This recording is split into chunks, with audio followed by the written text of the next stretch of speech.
here. And once it got here, we were like, it's going to go away. No, once it got here, we needed to be making preparations. My wife is a nurse practitioner. I am scared to death because they don't have enough equipment. You know, they're actually talking about getting scuba gear. They're talking about getting scuba gear to protect themselves because they don't have enough masks. Wow. All right.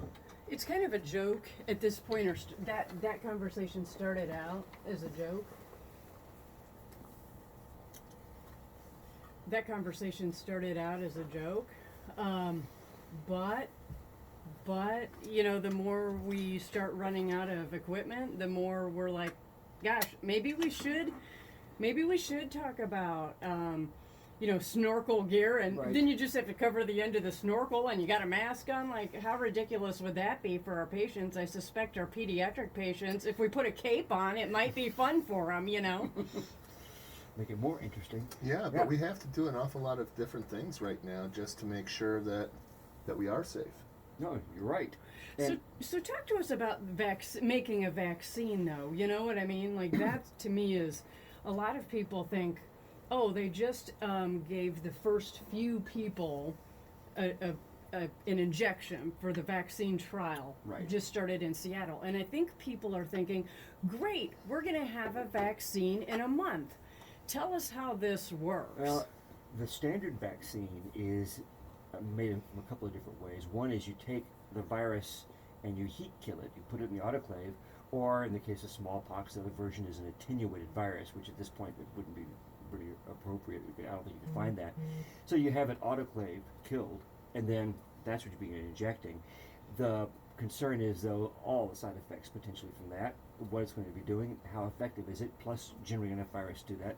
Another way that is being done for lots of different vaccines is to use recombinant DNA technology to generate a portion of the viral protein.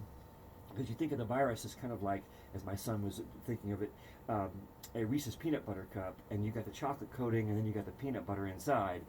The chocolate coating is the protein and lipid coat that surrounds it.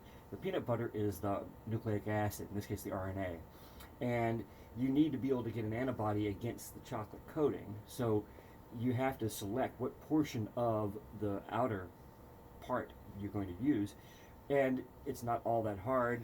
The sequence is known, and so a student and I have been actually playing around with this with the Zika virus, building a tool that you would use as a vaccine if you wanted to. We were using it for a diagnostic tool, but we've been playing with this since October, November, and I was thinking about that just a few weeks ago. That if I had to do this, and if you give me $3,000 or $4,000, I can probably have it for you next week. And so certainly that's what's being done, is taking a portion of the viral genome and putting it into a bacterium. And then it really becomes just a fermentation process. It's pretty much the way we make human insulin now. Okay. And so you produce the protein, and you then have to go through the trials to make sure that protein is not, first, going to be effective, and second, isn't going to cause secondary complications. And that takes a while. The newer version of this virus is actually using some part of the RNA, and that is not as easily effective, and it takes time to get that sorted out as well, in terms of the safety as well. Yeah, and that's what, we have talked a lot about vaccine safety, and, you know, and it's interesting because a lot of people think of me as a vaccine advocate, and I am for the ones that have gone through the process correctly and have been tested correctly in the correct number of people. And, so I do worry a little bit about rushing this so quickly that we end up with a product that either isn't safe or effective. Right. Because you can have this backfire on you. There was I think it was back in the 60s or 70s, so we've learned a lot since then. Right. But we did an RSV vaccine that actually, the outcomes of the kids who caught RSV, or the individuals, I guess I have to qualify this, I don't know they were kids, but had worse outcomes than the ones that received that vaccine. So of course that got nixed. Right. So we have to make sure stuff like that doesn't happen, and that takes time, right? And that's one of the issues as well, is that you're now giving this to a healthy population, not just people that are sick, because it's a different kind of equation.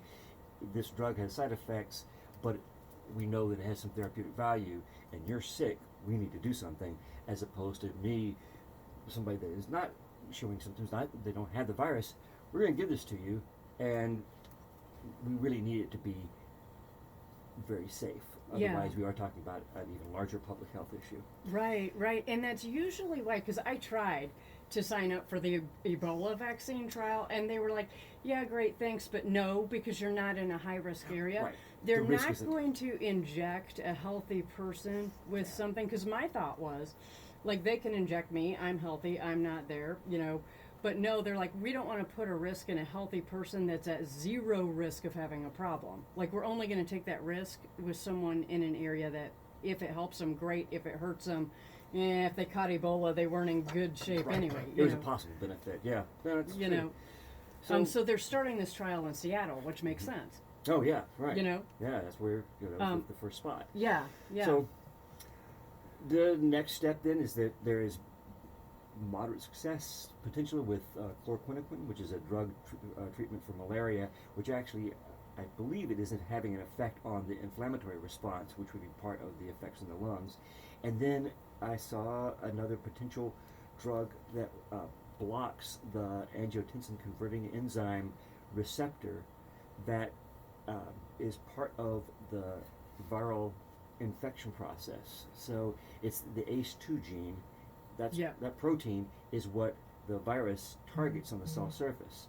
And there are blood pressure drugs that will block that, and it potentially can block the infection. Now there is debate right now. Actually, the ACE2 inhibitors. Somebody had hypothesized that they actually had worse outcomes, and so it's like, great. Somebody wrote, and so this comes back to vaccines also, right? It was published in the Lancet, and I went off. I told Scott, I was like, geez Louise, like, let's not let the media get a hold of this, because, of course, in 1998, the media got a hold of a very small thing in the Lancet, written by Dr. Andrew Wakefield, Yes, exactly. And here we are today Yeah. with the vaccines. But somebody wrote something, it was either about the ibuprofen or about ACE inhibitors and things like that, and I thought, boy, this could be taken way out of context, because they were talking about 30 patients out of 50, and it's like, that is such a small sample size. You can't, and the idea really in the Lancet was somebody made this hypothesis and said we need to study it more. But yet I was seeing it shared on Facebook as a, oh my gosh, everybody should stop taking lisinopril. Well, lisinopril has saved probably millions of diabetics' kidneys from diabetic nephropathy, so risk-benefit also like a 30-person sample pool. But it's interesting to think about all this stuff. Well, particularly in a large-scale population. That's right. Because if it is the flu, then these kinds of ideas aren't as relevant. When it becomes something this large, it becomes questions that we actually start to begin to think about. I mean, we are, in fact, pretty much putting the brakes on our basic society to do this, and that in and of itself has a tremendous number of complications and dangers. I've been thinking about this for a while, and that is, what happens when we come out of this? Because our economy has been wrecked. The world economy has been wrecked. Yes, people have lost jobs. We no longer do anything. We have basically shut everything down. How do you go about the process of turning it all back on? Well, this is like Katrina, but rather than being localized, it is Worldwide. from my perspective, the entire United States, but It's of the course whole it is world. worldwide. And one of the tragic aspects of Katrina is that large enterprises can weather this. The small guys are gone, and it's just yet another homogenization of our culture, in that we're going to just, how many small restaurants in the city are going to be able to survive this? How many small businesses are going to be able to survive this?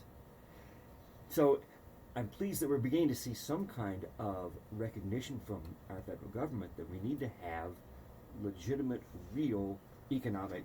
Yeah, our government Assistance. is went Andrew Yang on us. I mean, it's kind of funny to see Yeah. that the most liberal of liberal candidates is whose ideas they're picking up on right now.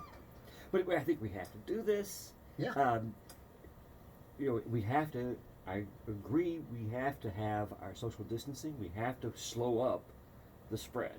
I mean, part of this is that everyone's been talking about flattening the curve, but the infection rate is going to be what it's going to be. It's just everybody's got to take their turn, and we can't all be rushing to the front of the line. I want to get it now. No, sorry. You need to get it, say in June, because we need to have this thing happening at a pace that we can actually begin to take care of it. So that's the other side. And one of the big problems, and I said this back in January, or it might have been the first week of February, I said to Scott one night, because I was reading about it, I was like, we're going to have a big problem because this thing's out of control in China. They make so many of our masks. Right. Oh, and, yes. I mean, I was like, they are all shut down. And this is going to lead to if this becomes a pandemic, this is going to lead to a mask shortage. That's going to be a problem for me. And of course, the further this went on, it was like nobody's talking about this yet. And of course, in the media, no one was talking about it much before 2 weeks ago, 2.5 weeks ago. I would say that'd be about right. And I've been doing daily updates on Facebook on this since February 1st, and I had talked about it before then, but wasn't really honed in as much. Yes. But yeah, so we knew it was a problem. People who were nerdy and geeky and paid attention to this, it was like, this is coming, and no one's paying attention to it. It's interesting in that we were around in 09. You were here in 09. Yep. And I wasn't okay, here in 09. all right. Well, in 09, H1N1 was a potential really serious flu. Yep. And I don't remember exactly what faculty meeting, but just departmental meeting we had, but it was pretty early in the semester where it was rolled out that, okay, we, just so you know and be thinking about this, we may not come back after Thanksgiving. And nothing came of it. And it's like, also Thanksgiving, the fall semester, you got 2 weeks anyway. The idea that we wouldn't come back after spring break, I don't think that was ever even perceived. No. Well, I remember when kids were talking about, our student producer who normally is here, Jason, and Athena is filling in for Jason, and that is awesome, by the way. So, but he was talking about, we're going to New York for this radio awards thing, and then I'm going to Seattle. And I'm like, New York, I was like, just you on an airplane makes me nervous, but New York is at that time. Right. I was like, please don't go to Seattle. And of course he went, and on the show last week, he was on, and we did a FaceTime or whatever it was. With him from Seattle. From Right. Seattle, and he's like, it's the best vacation ever because I can go to all the museums, all the everything. No one is here. No lines anywhere. Right. And I was just like, part of me was just wanted to scream at him, but I'm like, I'm not his mom, so, but I Yes. did tell him, like, this is not smart, Yeah. but. Yeah, the other part of this is I'm still in my head processing this. We have not had a really a disease that spreads around that is as serious as what you're laying out to me. No. I mean, that's I don't know how to conceive of that. I mean, certainly, I read about Ebola, and it's very contagious, but it's nowhere near This is- around. Yeah, This here. is not and Ebola. actually, Ebola. Well, I know because Yeah. you really have to get a much more closer Yeah. contact. And Ebola is in our society. Ebola is much less of a huge, widespread public health scare because people with Ebola, they are sick. They're Right. not going anywhere, right? Exactly.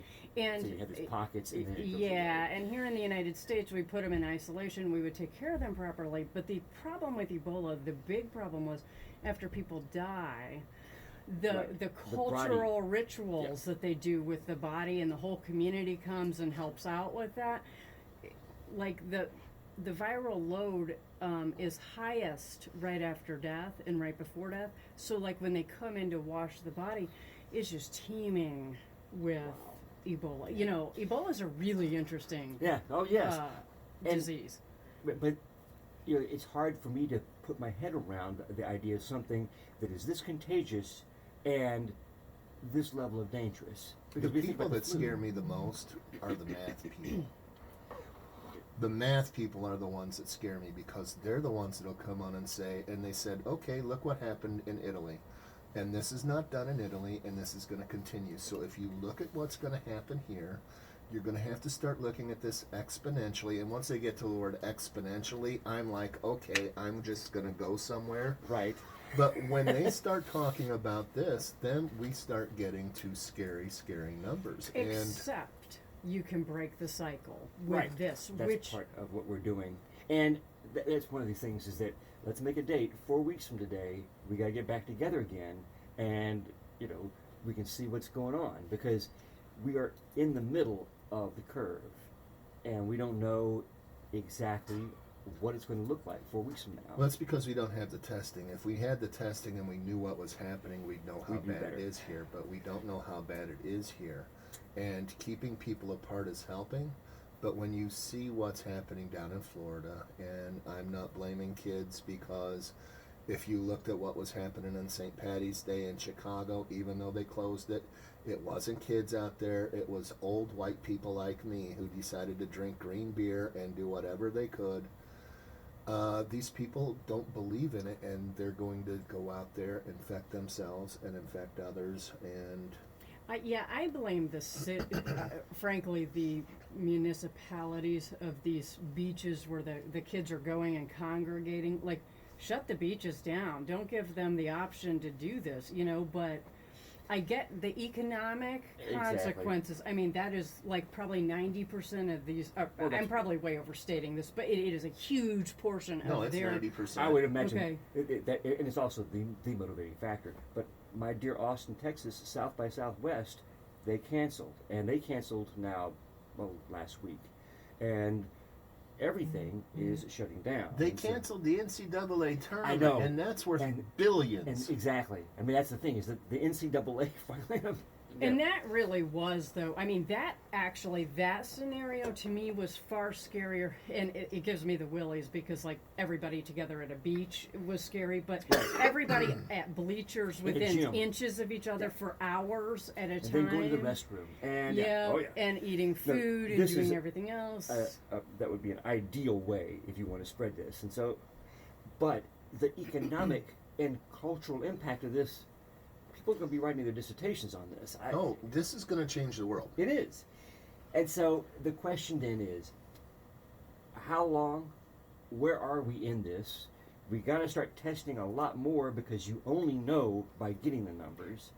And it's going to take a little while, I'm afraid, to even get the test as easy and fast as the current flu test. Because, you run the flu test where you swab, you go in the back room, or I don't know if you do, but you have a tech where you put it on the little test and strip, it's boom, and it's 5 you get minutes. the blue line or not. I mean, it's basically a pregnancy test. Yeah. And it's going to be a minimum of a couple of months before, or 2 or 3 months before you had the Yeah. antibody enough to start making those test strips. Because that's what, again, you would take the... And ideally, what we would do is test everybody who presents with, like With you any said, flu with symptoms. symptoms for flu. Yeah. If they test negative, you use the same swab and run it for COVID. Oh, sure. Or have the test do both at the same time. Right. But At the moment, though, the test is awfully cumbersome. Yes. And so I was looking around.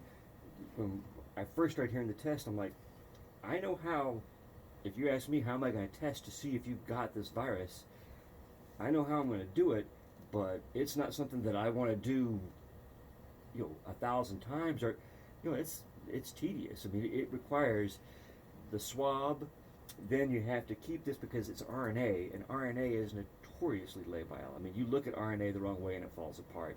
You have to keep it very cold, and you have to process it pretty fast. is this the PCR testing? Right. Okay. Yeah, and then the nucleic acid extraction, I saw it was last week that our go-to company, Qiagen, was saying that they're completely out of all the nucleic acid extraction kits. Yeah. And then you have to run the reverse transcriptase real-time PCR, which one of the problems with this was it's fairly easy to do a coronavirus test, and I think there is, in fact, a test strip Yep. kind of thing Yep. for coronavirus Yep. in general, There is. which would be things like SARS and the Mediterranean or the Middle Eastern Mm-hmm. respiratory syndrome, and a variety of cold viruses. But to focus in on it being COVID-19, that takes the next level of analysis, which is the PCR. And for myself, if I had to do something like this, I would just sequence it, but that's not something you can actually do in a real large scale way. So it takes some time to get the specific DNA sequences that you know will be diagnostic for this virus, and not say, okay, we know you have a coronavirus, but we don't know which one. It's not all that easy to do. And so you run it, we have 96 well plate machines that you can run 96 samples at a time. Mm-hmm. But the sample prep is not just falling off log. It's not like It's not the flu test. it is not the flu test or the strep throat test.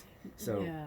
it's gonna be, again, a while before we have that. And, Dr. Tedros, the Director General of the WHO, yesterday and the day before, well, and frankly for now 2 months, has been saying test everybody that has symptoms. And yesterday he really hit this home. He said, you can't fight a fire blindfolded. That's And right. anybody that's not doing a ton of testing right now is fighting a fire blindfolded. And he said, you need to test every single person that has any symptom of this. If they've tested negative for flu, and you can Right. do the basic stuff, Exactly. but You just otherwise, screen.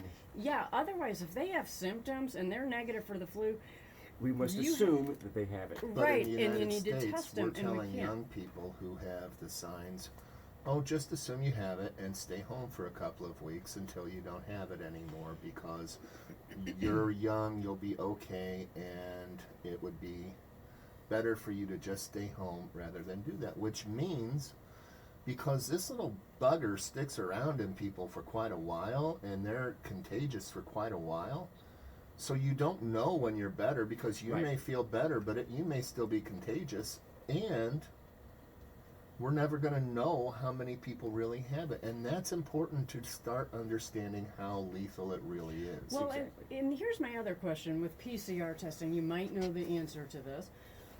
So I was watching these folks that were on the Diamond Princess. They, right before the end of the quarantine, they Right. both tested positive. They were in hospital in Japan, okay?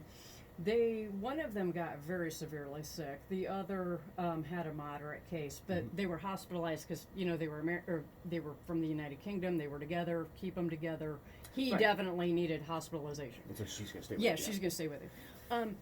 But before they could go out of the hospital, they had to have 2 negative COVID-19 tests spaced. I think it was at least 24 hours apart. It may have been 48. Doesn't really matter. Right.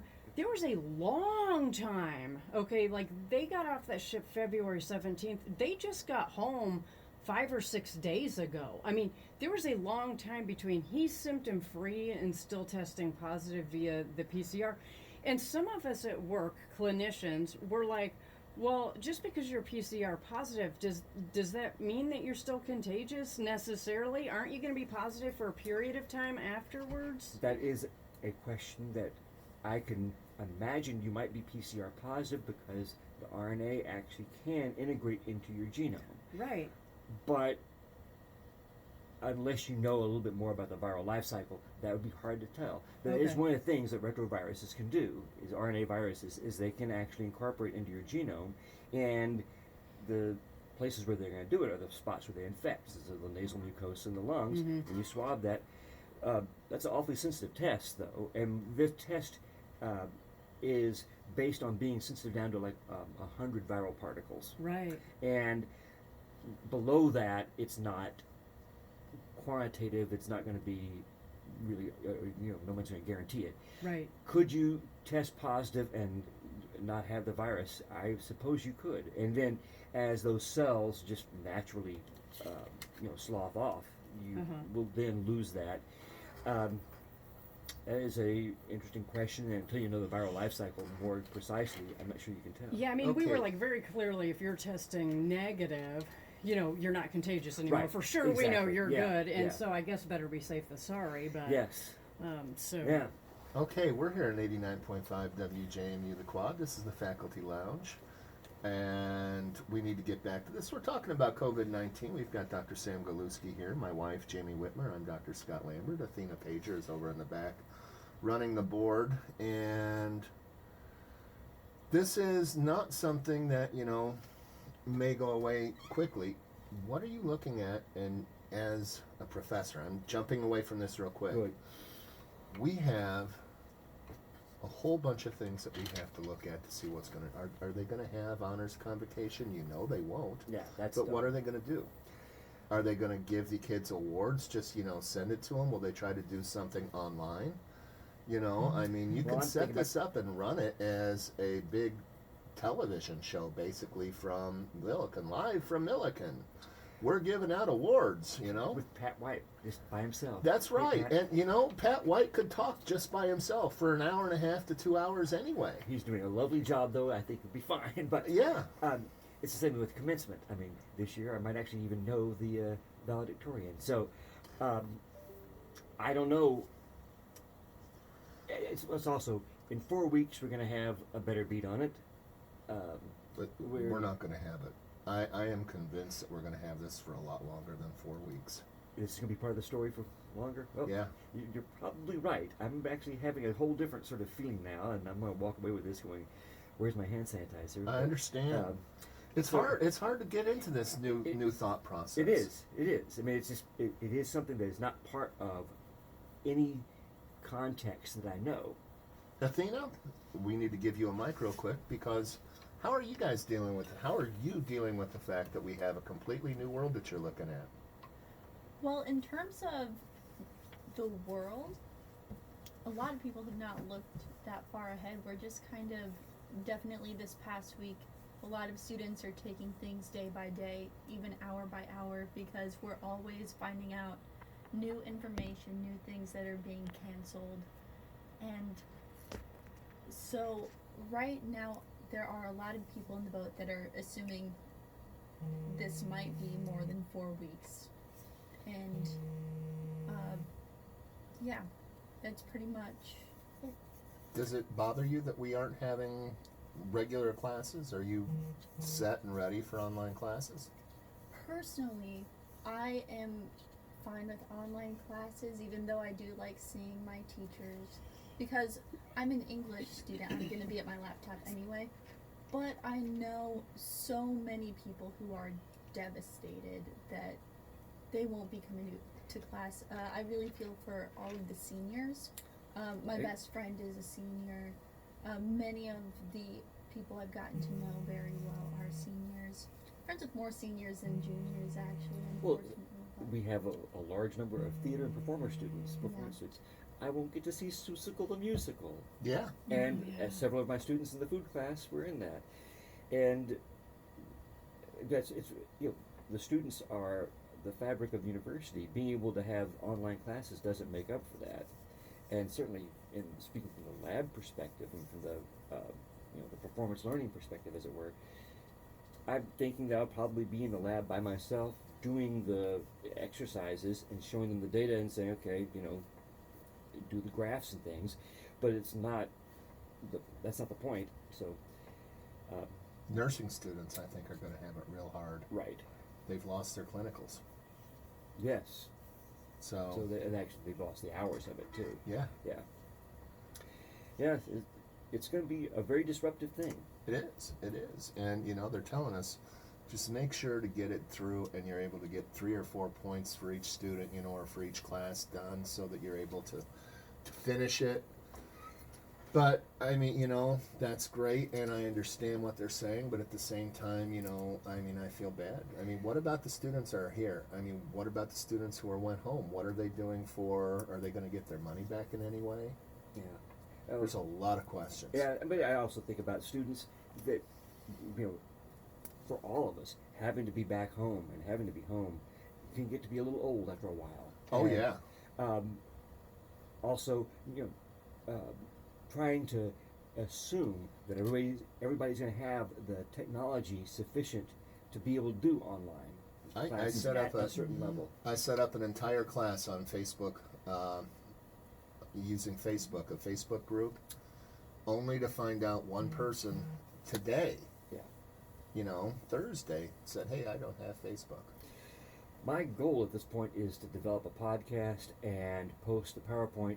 And for me, I remember being back in 5th grade where you had the cassette tape and the slide reel, and you hear the beep, and I'm just going to say, okay, next slide. And I hope to be entertaining. I figure I'll bring in sound effects and the dog, and that is a pretty basic way of going through this. Right. And for me, You sat through my classes. right, you don't have any kind of PowerPoint. No, and that's going to be very difficult for Yeah. me because my entire process of teaching deals with developing a relationship with my students.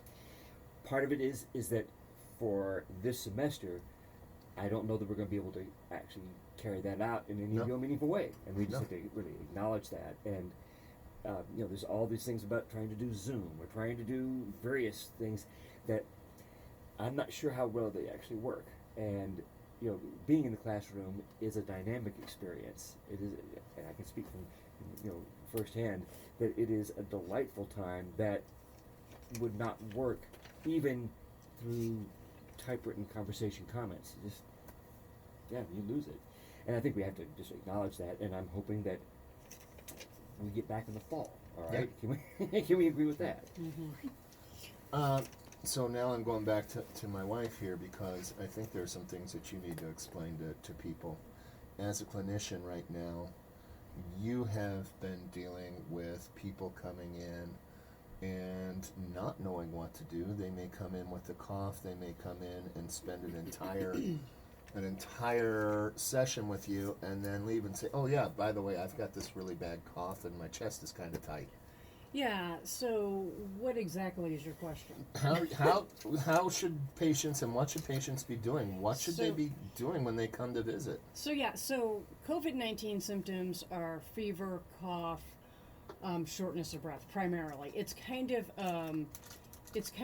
weird in that people develop a cough, but they don't have a lot of sinus symptoms. They don't have a lot of sore throat. They don't have a lot of the ear congestion that you get with a common cold. And even with influenza, people tend to have like this, sore throat and, this, that, and the other.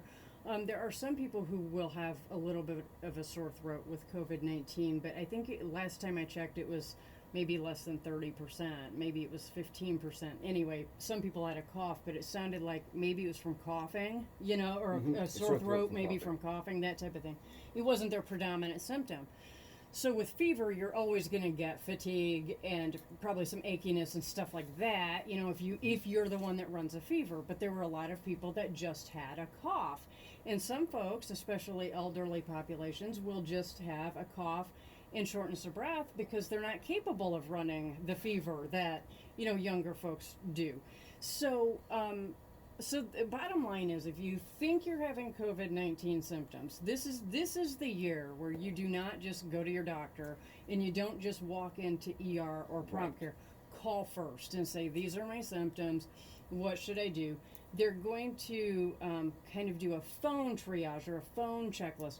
Where have you been? Have you been around anybody that has COVID-19? What other symptoms do you have? They're going to try to ascertain very quickly, how concerned are we about COVID-19? If we're really concerned about COVID-19, they're going to say, okay, you need to go to place A or B. Which one are you going to? And when will you be there? And I'm going to let somebody know that you're going. Thank you.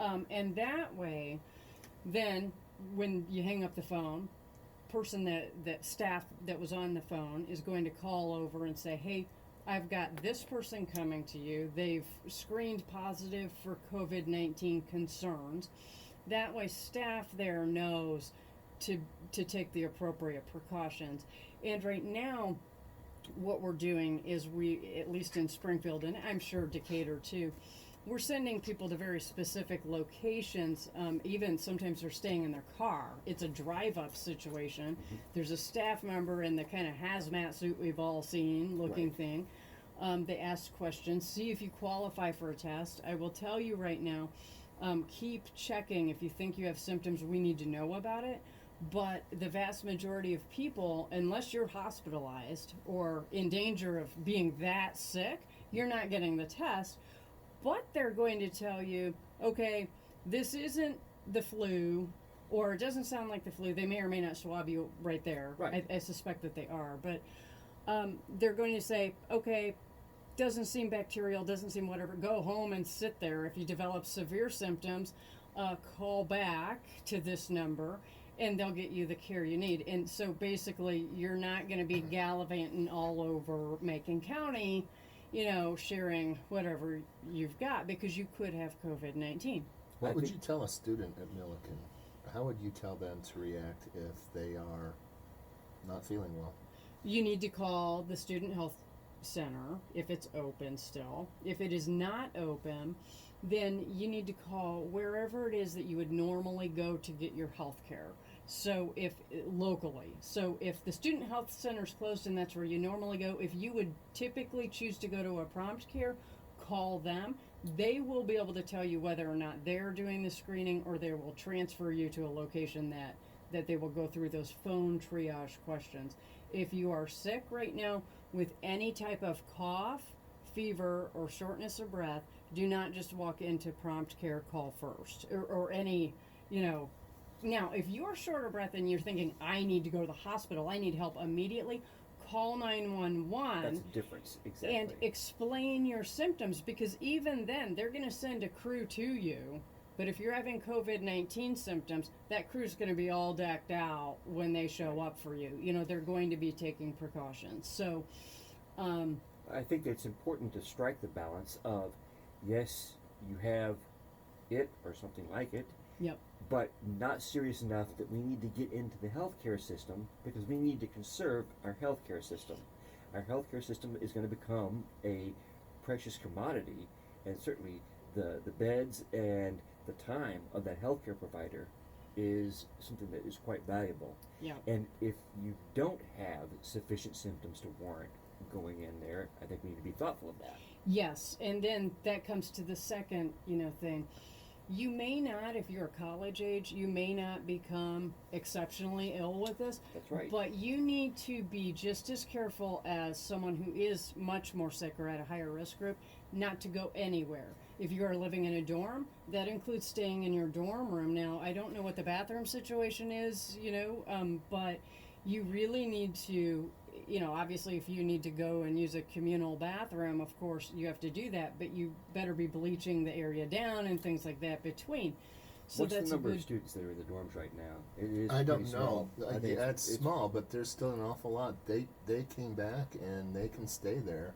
They're at the woods. They're in the dorms. but the bottom line And we is had international students. don't leave the room unless you absolutely have to. And the only reason you would absolutely have to, hopefully, is to use the bathroom if you Right. don't have, if it's not an en-suite type of situation.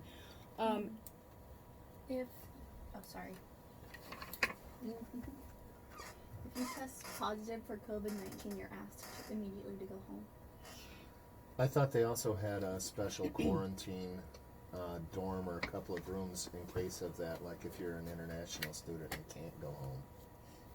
I'm sure That's they do. what I saw. Yes, and one of the things they want, good idea, but they also don't want those to get overwhelmed, just like the hospitals. Right. And also many of the international students have gone home already. So bottom line is, if you're sick, you need to self-quarantine yourself. Even if you didn't get a test and test positive, you need to not leave your room. And so that means someone's going to have to bring you food, because I'm sure you're not capable of having 2 weeks of food in your dorm room, right? So someone needs to bring you food every day, 2 or 3 times a day, and they need to drop it off at your door, knock twice, and walk away, so that you're not opening the door and, infecting someone that way. So it really does need to be something that, if you have a friend that's sick and they have to quarantine, everybody's going to need to work together, quite possibly, to even do things as in terms of meals and things like that, And I would almost be positive that the students who are back are hanging out in one room and talking with each other, and they're not real good at self-distancing right now Right. because they're That's not what we do. No. That's not part of the culture. Well, I mean, I am not self-distancing particularly from my family as a family group, although I guess I as a unit of one, mostly we've all been going to the same places together, so our risk of exposure is pretty much uniform. At this point, we're separated, so that's a scenario that I'm not really exactly sure how to. Yeah, so the WHO has addressed this, and there are self-care recommendations for the home. They do recommend if someone in your house is sick that you separate them from the rest of the population Sure. if you can. So if you're married, sleep in different rooms Right. even. And the sick person should stay in one room as much as possible. If there's an option for that individual to have their own bathroom, that is best because there is some fecal-oral transmission, which I know gives everybody the willies to talk about, but that is a real thing if you're sharing a toilet. Right. Exactly. But then bleach. So 1 part bleach to 9 parts water apparently will kill this of regular bleach. Right. It doesn't have to be anything special. And a lot of it just has to do with the sick person and a caregiver, if they're in the same room, both need to wear a simple mask. It doesn't have to be an N95 necessarily. That would be best, but they're in short order. Even something as simple, if you don't have masks, as bandanas are better than nothing. Okay. All right. So they're just talking about wash your hands, Right. stay separated.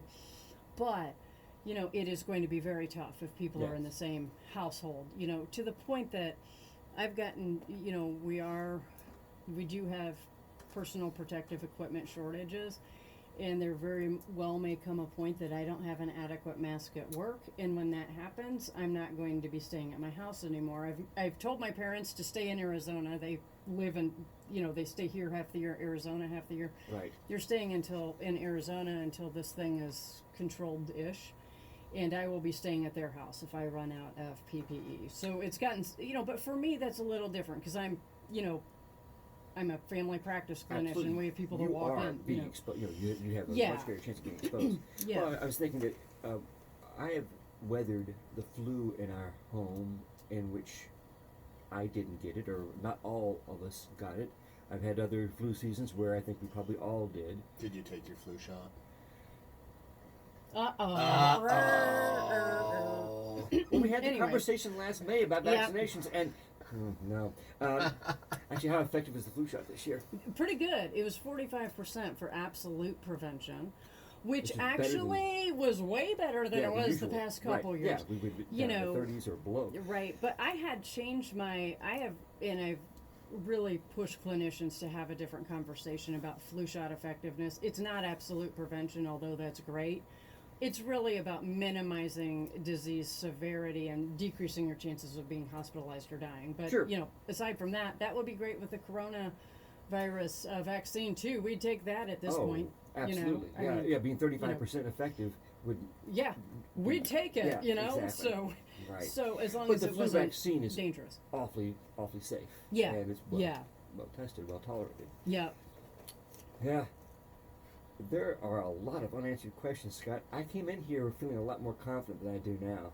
I'm sorry. It's all right. I you did hate it to me. be the voice of doom and gloom, but my wife has been following this from the beginning, and she looks at the medical side of it, and she's really good. You should follow her Facebook page. The good news is 80% of cases mild. Exactly. So 80% of cases mild. It's not Armageddon in terms of we're all gonna die. No. It is serious. 15% are moderate to severe and need to be hospitalized to get through things. That's where that curve comes in. That was the number that really bugged me because I was reading 80%, moderate, and that's fine. But then when you start talking 20%, the number of ventilators that are in the Yeah. city of Decatur Yeah. would be phenomenally overwhelmed. Yes. And that's why we really do have to take That's It's our the turn. curve. That's It- what it's happened in the Italy. curve. Yeah, That's exactly. why Italy So- is and the thing that gets me, Italy, Italy is everything that so many people in America want us to be. It's single payer. They have an extremely good medical system. They're all taken care of, and they are overwhelmed because they didn't social distance when they first said so. They thought a lot like we are. This is not going to be a big deal. It's only just a few people that get really sick, and then they ran out. They also have one of the oldest populations in the world. Right. Yes. That is much, and that's part of why the statistics become a difficult number to deal with, because if we don't know the total number of cases, we can't know what the different rates are. But I acknowledge that it is something that we have to take very seriously, and we have to be very careful with this. But having the full numbers and tests yes. would be useful. And that's the thing. It's not that it's essential, right but- now, our statistics, and when we say it's up to 3 to 4% fatality rate, I expect that will come down significantly, because right now, of course, we're skewing way high, because the only people we're testing are the ones sick enough to get tested. That's going to skew your numbers high. The other thing in Washington State that's really skewed their numbers high is, of course, the initial outbreak hit a very large nursing home, and I right. said immediately, I was like, oh, this is bad. It breaks my heart, because I help, the medical doctor I work with is a medical director of a few facilities, and I oversee medical care at one of them up in Mount Pulaski. But so I just thought, oh God, like that's literally what I lose sleep over, actually, that is is the this worst getting case. loose in a nursing home, because they're so vulnerable. You will lose so many of those folks. But from a statistical standpoint, it's really wrecking the math there too. Right. From a number standpoint, because they're going to have a huge rate of fatality there, Right. but a lot of those folks were in pretty tough shape to begin with. They just couldn't compensate with this, Right. so there's that. So, but yeah, I would not be surprised, and guessing is always dangerous. Right. That's why I said we have to meet back I 4 weeks from now. wouldn't be surprised if this was more on the lines of 1%, or maybe, I think best case scenario would be 0.6 to 0.7% fatality rate, but you're still talking seasonal flu being 0.1% fatality rate. Yeah. So, that's much better than 3 to 4%.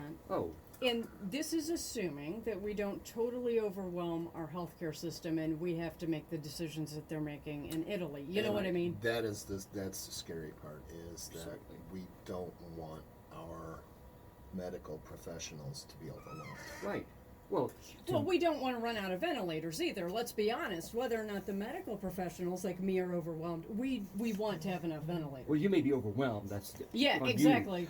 The issue of having to make a decision of who has a ventilator and who doesn't is not something that I want our society to Yeah. have to begin grappling with. No. And that's exactly what Italy, it would be akin to the American College of Anesthesiology. So it was whatever their major college of anesthesiology in Italy actually published guidelines for this last week on this is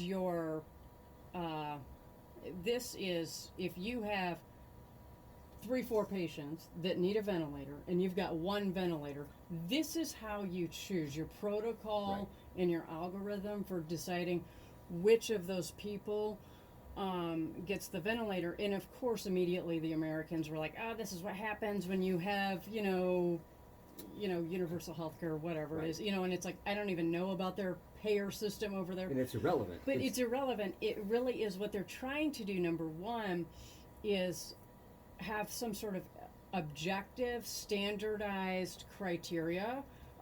That is, it may not seem fair that if you're 85 and you have COPD, you're not getting the ventilator, and that 22-year-old with no, comorbidities at all is getting it. Right. Like, that's just the way it is. But it's going to be fair in terms of everybody's going to go through the same criteria, prioritization. And the most usefulness of the checklist. machine. I mean, Yeah. doing the best.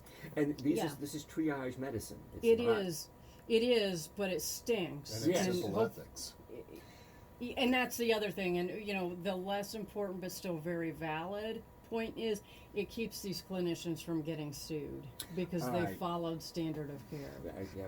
It's one which of the in this things- country is huge. Oh. I don't know about Italy, but here, Oh, that's a driving force of the whole healthcare business. yeah, I hate to do know say that, I but do. that is like, But one of the points that is this kind of economic and health issue hits the poor and disenfranchised of our society so much greater. yeah. And that's one of the issues that, in terms of a moral, ethical point, I'm Absolutely. not sure. It's like that's where the the greatest number of deaths. I worry about that for having our students having to go home to a home that's not all that happy, a home that's not all that pleasant for them to be at. Or maybe they have elderly parents. Depending on what age group they're Sure. they might be better off. Honestly, somebody should take a look at: are they better off staying in town in a group of seriously in a dorm or Right. full of other 18 to 21-year-olds, or are they better off going to their community where there's potential between point A and point B? Do they spread this to other people? And who are the other people that they're spreading it to? How are they Right. going to get home? How are they, you can't put them on a train. Right? They're not taking the bus. No. Who's going to come pick them up Yeah. and drive them home if they don't have a car here? Like, really, are we going to make a well person pick up someone with COVID-19 and potentially drive them 4 or 5 hours? Do they have to stop at a hotel on the way home? And if they do, there's serious implications there. I mean, I just have questions in terms of making people leave. I know this gets really complicated, doesn't it? I think, It's though, just that- mind-boggling. I mean, at this point, what we're saying, the decision has been the best one. This is Yes. the correct Oh, decision. absolutely. I really don't like the notion of having to go online, but I recognize at this point, that's really I give for sure, kudos. for I sure. give kudos to Pat White. I give kudos to Jeff Aper. I Yeah. really do. They've Recognizing done it a good job. They've and figured out pulling what they needed to do. And they did it pretty early. They did it before my church did. They Yeah. did it before a lot of places Right. did. Milliken kind of led the way. I wish they had done it a week earlier, but that was me, and I was really on top of this right. more than I think most. But Milliken did this as quickly as anybody else, if not quicker. Okay, we're here on 89.5 WJMU The Quad. This is the Faculty Lounge. And I'm going to go out and start looking at another thing here. It has a little bit to do that, but in the last few days, the president started calling this the Chinese flu, the Chinese virus, the Chinese this. The And Kung if Fu. you notice, that was someone from the White House who said it to a Asian doctor, I think. Called it the Kung Flu. And if you noticed last night, Fox News from 7 to 10, every single one of their major on-air personalities blamed China for lying, for not getting the job done, for hiding everything. They blamed China from hour to hour to hour, and I'd started complaining and talking about this, and I've been yelled at by an awful lot of people who say, no, they're just saying that's where its origin is. And the fact of the matter is, no, it's propaganda. What President Trump has been doing has been an extremely simple, and they almost always are, but it's an extremely simple but effective propaganda tool. You start calling something something, you start using this and continue to use this, and you are placing blame, and other people will do it. And before long, you're going to have a large portion of people who stop blaming him for being inept at handling this and start blaming China for being unlucky enough to have the flu first. Right. Or the virus, I'm sorry. And I think that's a major issue. Oh, Comments? I agree. And for anybody out there still calling it the Spanish flu, it really needs to be at the very least the North American flu, if not the American flu, because Spain, the Spanish flu didn't start in Spain. It started in North America, and Most we didn't fess up. Yeah, most likely, and we didn't fess up to it. But Spain actually sounded the international alarm and said we have a problem, and so everybody said it was the Spanish flu. So anyway. And HIV got its origination in the United States, so could we call that What, the American AIDS? I think that's appropriate. Okay. No, but that's No, wrong. But yeah, it is I, wrong. You know, I I mean, agree yeah, what you're no. saying. I agree what I you're mean, saying. it's wrong. So Well, it is, you know, the xenophobia and the fear of other, and you know, it's, you know, we want to close off. This is why we need to have borders, and because the virus doesn't respect that at all. No. And it, you know, international travel is part, or that's what does this, and that's not going to be stopping. Yeah, I really have not much to say about the comments of the current administration. You know, I would love to just sit back and dismiss it, but we can't anymore. You know, well, That's the problem. We can't anymore. no, you're right, and it's because that the policies that are being established have major effects on what is being done and how things are being carried forward.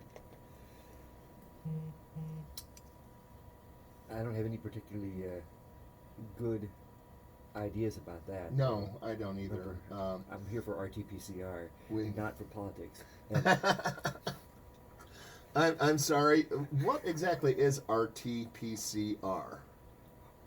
well, thank you, Scott. It's actually, when we do PCR, most of the time I end up running a gel, running a little electrophoresis thing, and then I actually see the DNA on a gel. When we're doing RT, it stands for real time, and you're actually looking for fluorescence as it comes up. And the specifics of this is something using an enzyme called reverse transcriptase. It takes RNA, turns it into DNA, and that's referred to as RT-PCR as well. So you're really doing RT-PCR, but nobody likes to talk about that. All right, now I feel like a complete fool. I'm not here just for RT-PCR, but it's like the politics of this are a very complicated part. One of the things I was thinking as well is that, you know, in terms of the administration, we have people that study epidemiology that have experience and understanding about where things might go and what best practices are. If you don't have that level of expertise, you really need to just be quiet and step back and say what he said. yeah, show up, introduce the people with you, and shut up. You know, Yeah, I I hate was to gonna say say it, it but in a you know, less maybe polite I way. shouldn't say that on the radio. But you know, the really, Fauci like, guy. really, it is. Well, Fauci's- Dr. Fauci's been fabulous. Yes, but that is so critical. Is that if you don't really have a sense about what's going on, it's not appropriate. And the same thing is when we're talking about symptoms. Is that it's easy for me to say, "Oh my God, I feel horrible. I mean, I got a cough and my head hurts, and I'm running 100-degree fever, 101," and it's like, honey, I understand you feel bad, but you don't feel bad the way moderate case feels bad.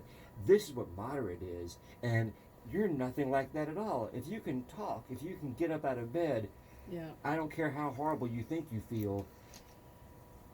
Because if you don't have a sense of what the range is, it's like you can't say, "I'm really in trouble." No, Right. sweetie, we'll let you know when you're in trouble. Yeah, and those are the Right. stories that we're going to be getting soon. Right. Those are the stories we're going to start getting are the people that have come in and had mild cases, moderate cases, and severe cases.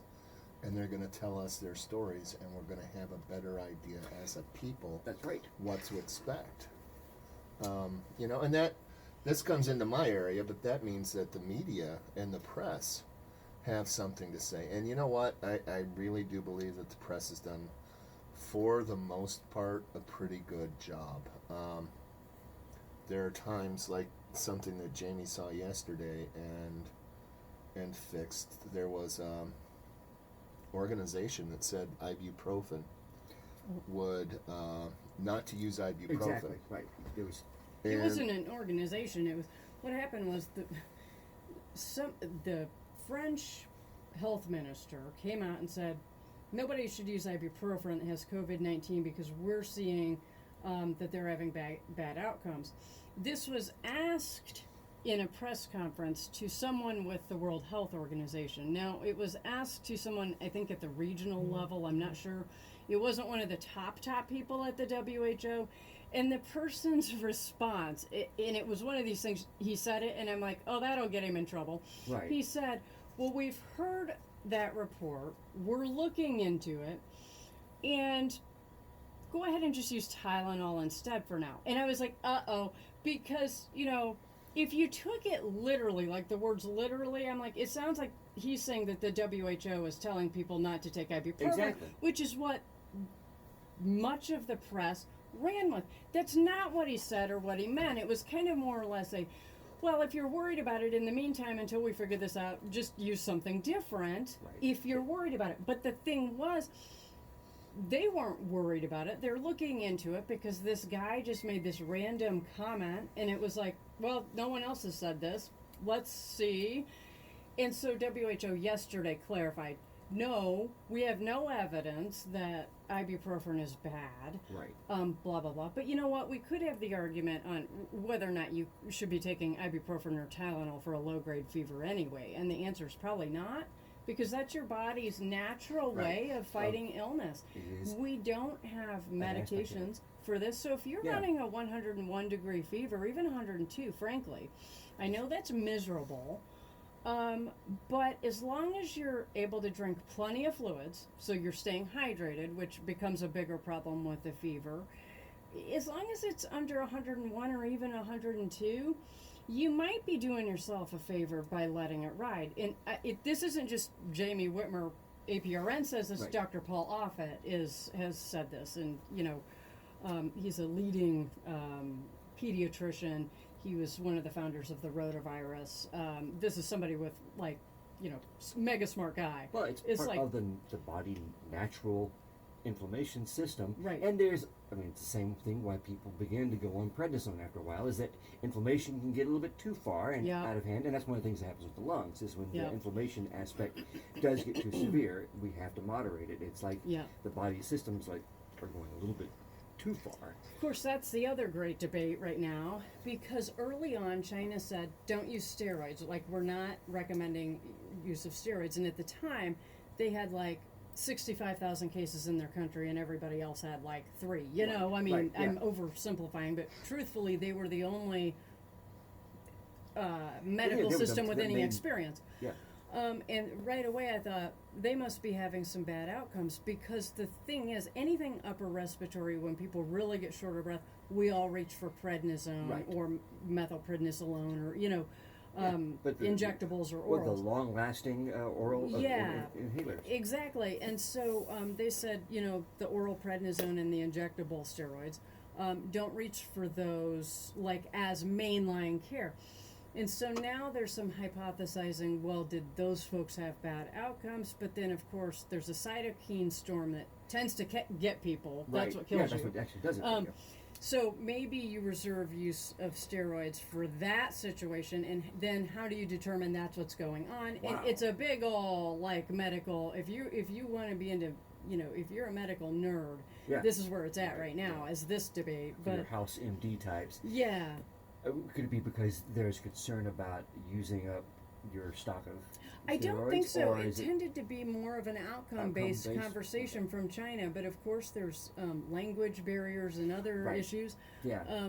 But, and that's another thing, that the verdict isn't out. We'll know more about it. The more cases we see, Right, the the more more cases we're you going to know.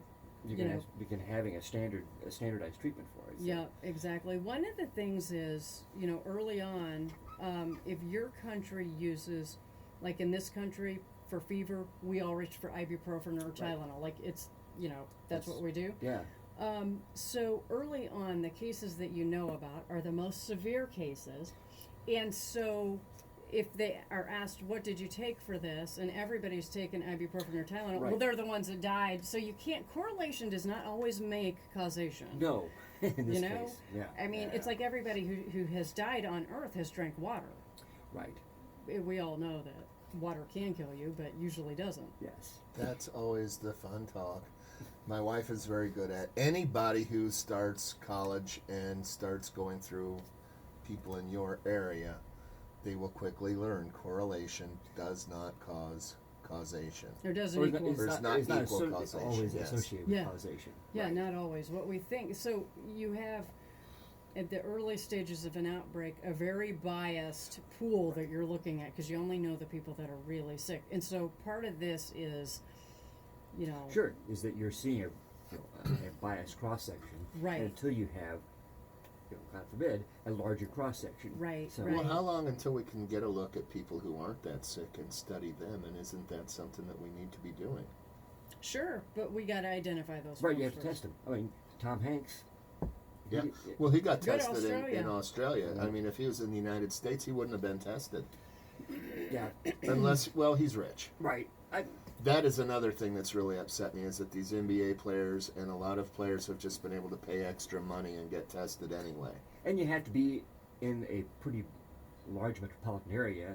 While we have the instrument here, we don't have the qualification at Idaho University to do this, and none of the institutions around here that could do this, the healthcare institutions, DMH, St. Mary's, have that kind of instrumentation and capacity.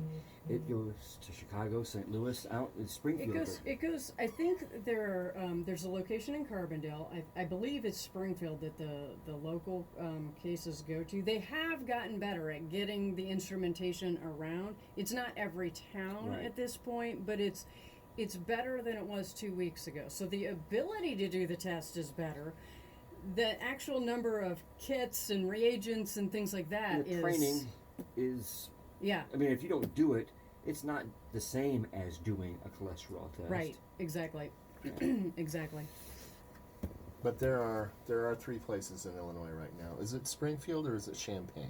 I don't know. It's somewhere. I do believe that Central Illinois has capability. Yes, I guess we I do have don't one. know for sure. And the other one is in Carbondale. Yeah.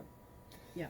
And what's the capacity? And let's start screening. But We have tested around 1,000 Illinoisans total, right, which is ridiculous. yeah. Have we results? We have, as of today, She knows. we have 422 cases in 22 counties here in Illinois. But I will tell you that I've called the health department daily for the past week and been turned down for testing. I have, in the past 2 weeks, called